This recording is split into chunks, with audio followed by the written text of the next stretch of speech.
Are you one of those people that's starting to lose hope? I mean, all the negativity, the corruption, the evil, the shootings, the political unrest. Are you finally getting to the point where you're saying to God, I can't take it anymore?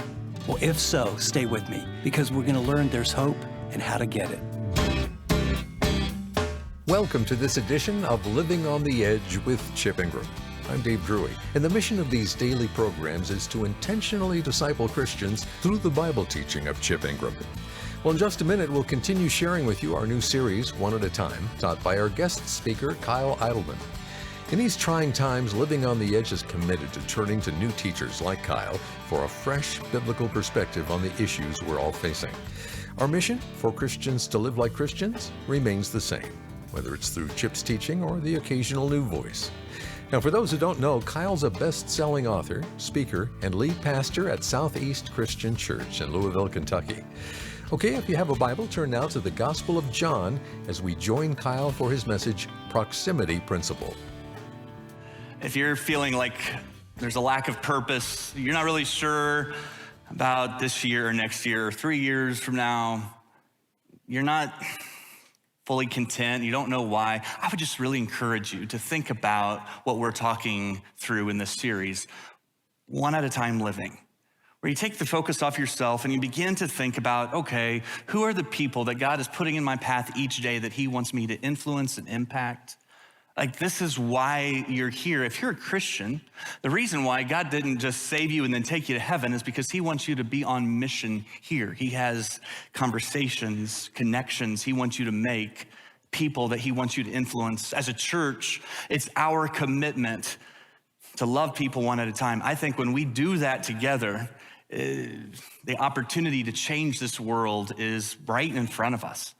But really, it's all motivated by this Jesus way of changing the world, that we want to love people one at a time. Like, this is how Jesus lived his life.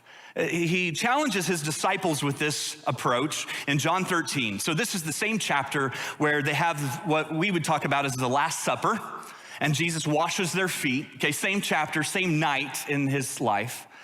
And it's later, after all of that, where he is talking to them about how he wants them to be known. And here's what he says to his disciples in John 13, verse 34, 35. A new command I give you, love one another as I have loved you, so you must love one another.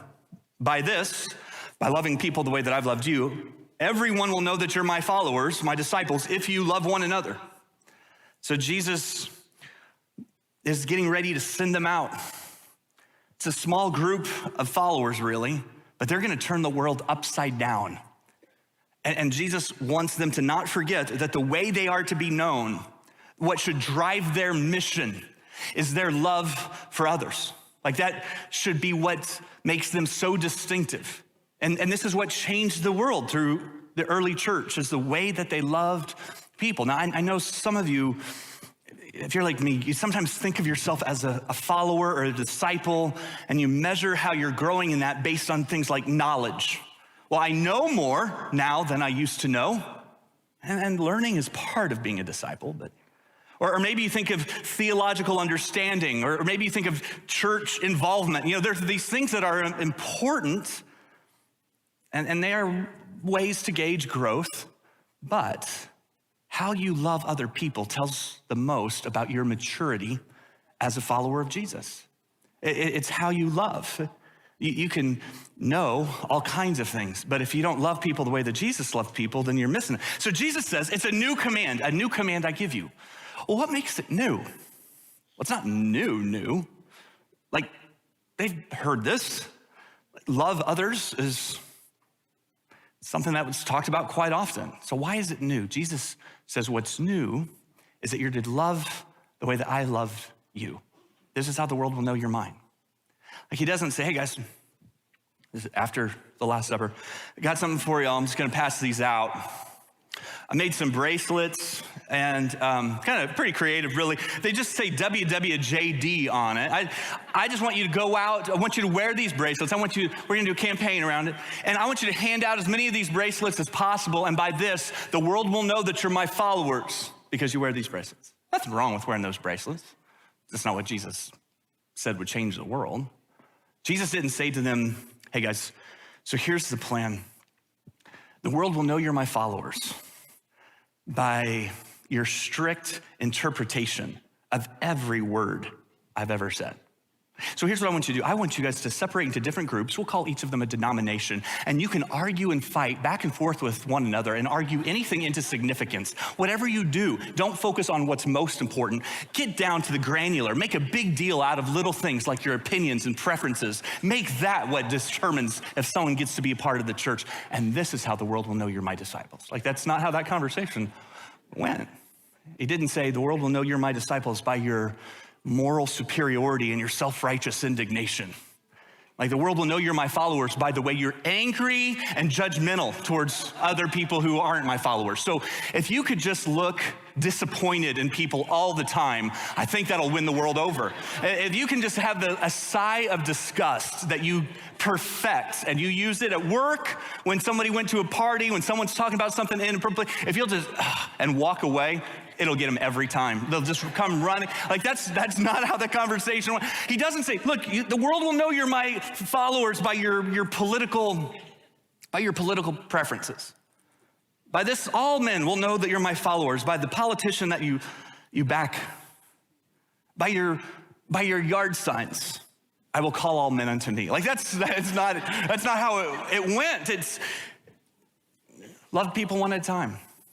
It's not, hey, by your social media posts, by your scrolling and trolling, I will call all men to myself. Like, that's not it. It's love the way that I have loved, and the way Jesus loved was one at a time. And the disciples knew that was different. Like, the other rabbis, they didn't do things the way Jesus did. The disciples had a hard time figuring it out. That's why when they would be in crowds of people, the disciples thought that part of their job was to keep the people at a distance, to keep Jesus focused on the agenda for the day. You know, he's teaching right now, it's not a good time. Like, that's how they approached Jesus, while Jesus was constantly pushing pause on whatever the plans were and giving attention to one person at a time. Love people the way that Jesus says, I have loved you.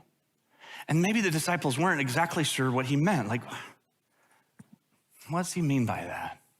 And maybe as they're thinking about it, they look down and then they notice their freshly washed feet. Oh, that's what he means. Love people one at a time is how Jesus loved. It's how he lived. It's how he's called us to change the world. So if there's a word that maybe doesn't usually get much attention that I think describes what made the ministry of Jesus so impactful, is the word proximity. Like, proximity is what ministry came from in his life. The people he happened to be around determined what he gave his attention to. So ministry flowed out of proximity. And so we see this from the beginning. When he comes to earth, when we celebrate Christmas, we're celebrating the incarnation. What's the incarnation? God with us. It's a celebration of proximity, that Jesus didn't love us from a distance. He didn't just love us from far away. He loved us close up. He came and he dwelt among us. I love the way the Message paraphrases that, John chapter 1:14. The word became flesh and blood and moved into the neighborhood. That's proximity.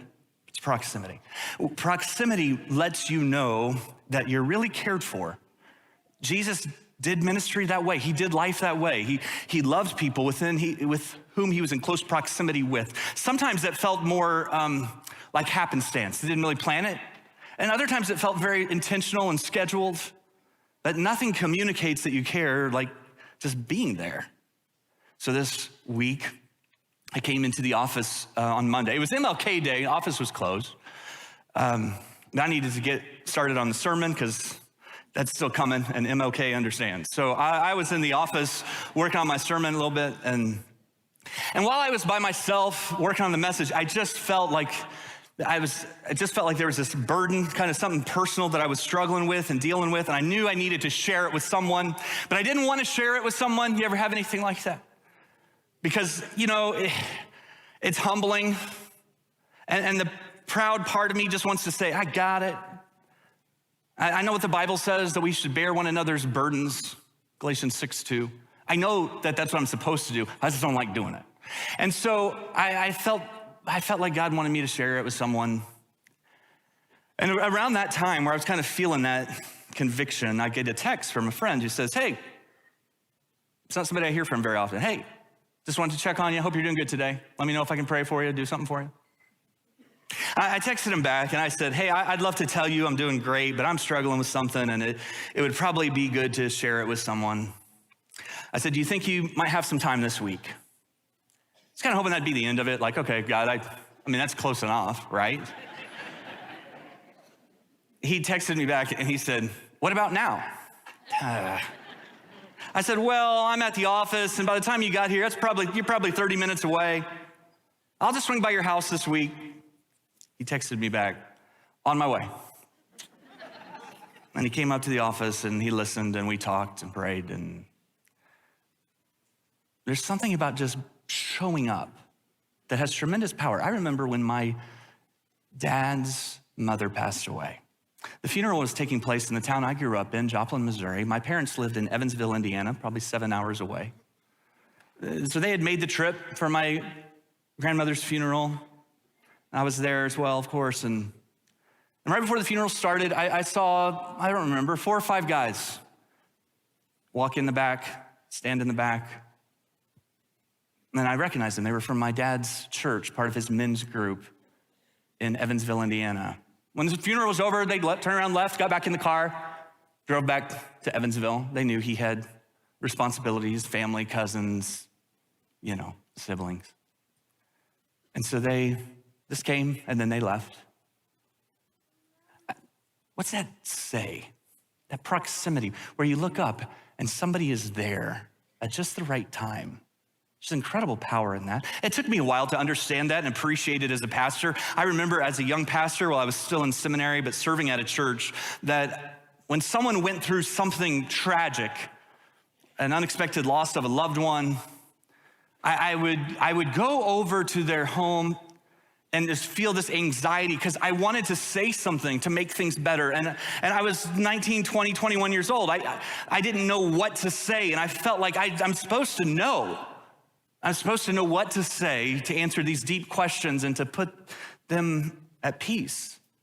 And I never knew what to say. And then I remember listening to one of my professors in a pastoral care class say that in those moments, they don't remember what you say, they just remember that you showed up. I think he's right. There's something about proximity, about being close.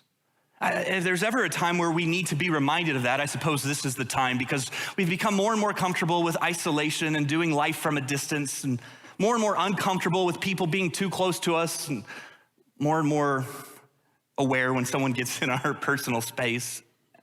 And yet there's something about us that we have been made to live life in close proximity with others. I was reading in Japan that they put a new government position in place, the Minister of Loneliness. The job is to help people find better connection with one another, because they have found just that suicide has become more and more of an issue. And they said, we need each other and we're missing it. We got to figure out some creative ways to make sure we live in proximity. And we see all kinds of examples in research that would indicate that with the rise of social media, we actually feel more isolated than ever. Like, proximity is actually more difficult. It's not easier. We struggle more with loneliness than we ever have before. It's had kind of the opposite effect that we might think. I was reading a New York Times article about a guy named Hal who had 700 friends on social media. I can't remember if it was Facebook or Instagram, but he had like 700 friends, and he's pretty proud of that. And he thought, you know what would be really cool? He's kind of doing it for the story. He's a writer. It'd be really cool to get all 700 friends together.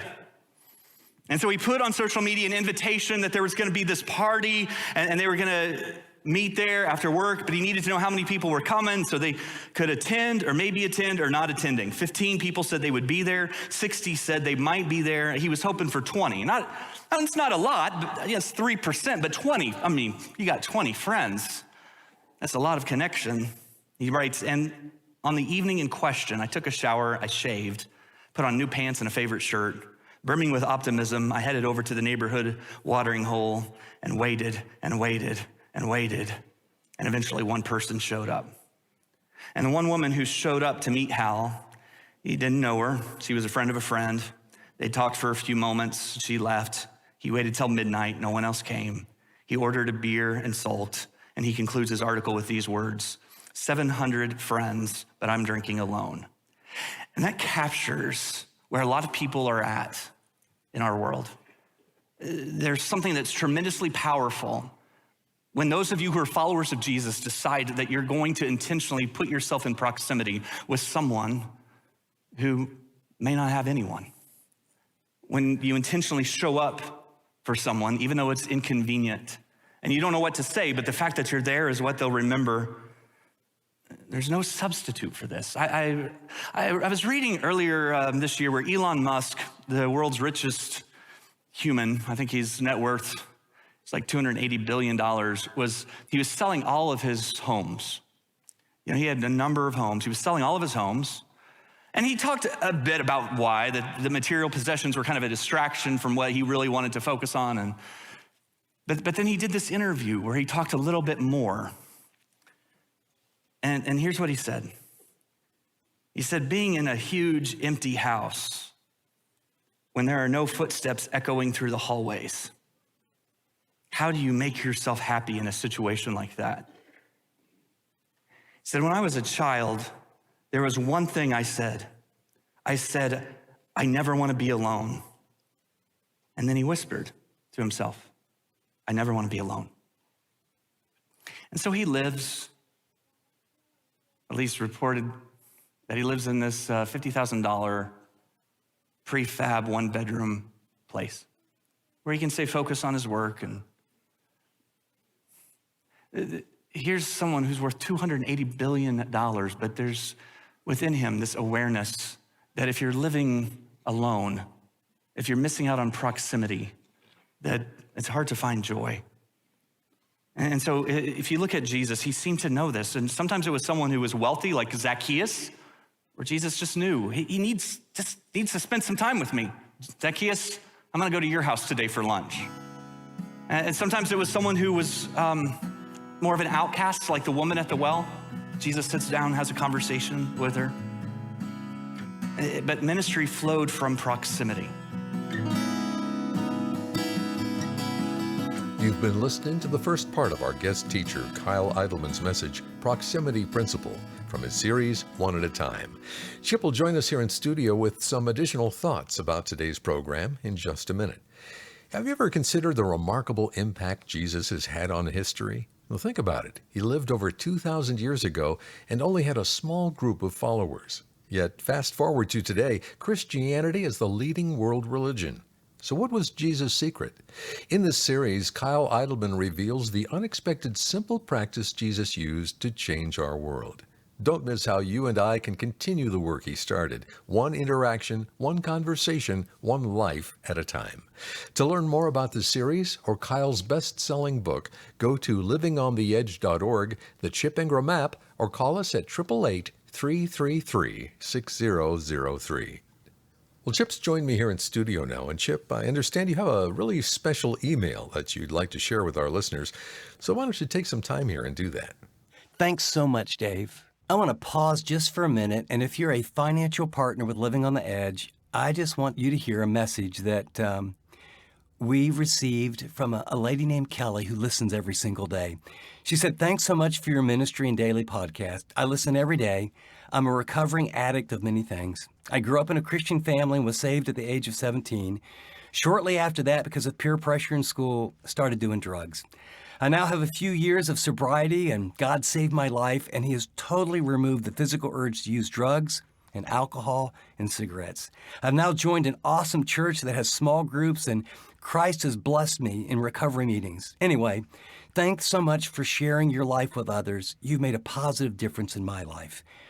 You know, Kelly is one of hundreds, actually thousands of emails that we get at Living on the Edge of, I just call them life change. Spirit of God took the Word of God, and it might have been on a podcast, could have been on the radio, could have been in a small group, could have even been a CD or a book. But God intervenes with their life, and something happens that changes the course of their life. And I just want to pause and thank you. You know, some of you write a check every month. Some of you have it taken out of your account every month. Some of you, like once a quarter, twice a year, you give to Living on the Edge. I want to remind you what it actually does. It's not about giving money. It's about extending ministry and changing lives. So thank you, thank you, thank you. And if by chance you're listening and you're thinking, you know, I've never given to Living on the Edge, but I'd like to get in on that, we'll give you a very simple way of how you can join the team and really make a difference. Well, if this story inspired you and you'd like to become a part of our team, we'd love to have you join us. Your support helps us reach more and more people with biblical teaching as we encourage Christians everywhere to really live like Christians. To give a gift, go to livingontheedge.org or the Chip Ingram app. Or if it's easier, you can text the word donate to 74141. That's donate to 74141. And let me thank you in advance for doing whatever the Lord leads you to do. You know, Chip, in this message, Kyle pointed out that Jesus was often on his way somewhere when he found himself in proximity to someone with a real need. Now, what can we learn from his example, and how can we apply it to our lives? Well, Dave, I think those are two really super points. And often we're asking God, oh, Lord, will you please use me? But then we have blinders on. You know, I get up and I've got a plan and, you know, I write in my journal and I actually use a to-do list and this is what I'm going to do. This is my task. And then there's all these people that get in the way, you know, and often I don't realize, oh, that was on God's agenda. It just wasn't on mine. And what you see is Jesus is almost always on his way to do something. When he intersects with someone up in a tree, or he intersects with a leper who's calling out his name, or he intersects with a woman that falls at his feet and is grabbing at his cloak. And I think what I've learned, I don't have it down, but what I've learned is make a good plan for your day and then really be open. Be open because life change happens in proximity. I pastored for about 12 years in a very, very progressive town in California. And the mayor was a homosexual. There was a very large homosexual population. And we also had a crisis of runaway teens. And the mayor was really concerned about runaway teens. And as a pastor in a church that had really grown, we were concerned about runaway teens. And he didn't want to meet with some evangelical pastor, and I wasn't too sure about meeting with a mayor who was LGBT. And yet we both said, hey, you know, there's something in common here. And as we talked, it was just crazy. He has intellectual integrity. He's very sincere. We disagree on morality, theology. He actually really cares about these teens like I do. And I'll never forget both of us after that lunch looking at each other and realizing, you know, the stereotypes we had about one another, they're just not true. You're a person. It didn't change my theology, but what I realized was I wanted to be this man's friend. I wanted to care about him. I wanted to find out what made him tick. And, you know, we walked away with mutual respect. We held our differences, and we teamed up around really helping runaway teens. And I think our world would be a far better place, and Jesus models for us. You meet people where they're at. It's proximity. There's no such thing as them, whoever them are that you're critical of. You got to meet them one person at a time. We don't change our theology. We don't change the truth. But this is how you share the truth in love. Thanks, Chip. Before we close, did you know there's a really easy way to soak in more of that truth Chip was just talking about? Through the Chip Ingram app, you'll find this series and countless others to listen to anytime you want. When you allow God's Word to fill your heart and mind, you'll be able to truly enjoy the freedom that only He can offer. So I hope you'll check out the Chip Ingram app today. Until next time, this is Dave Drury saying thanks for listening to this edition of Living on the Edge.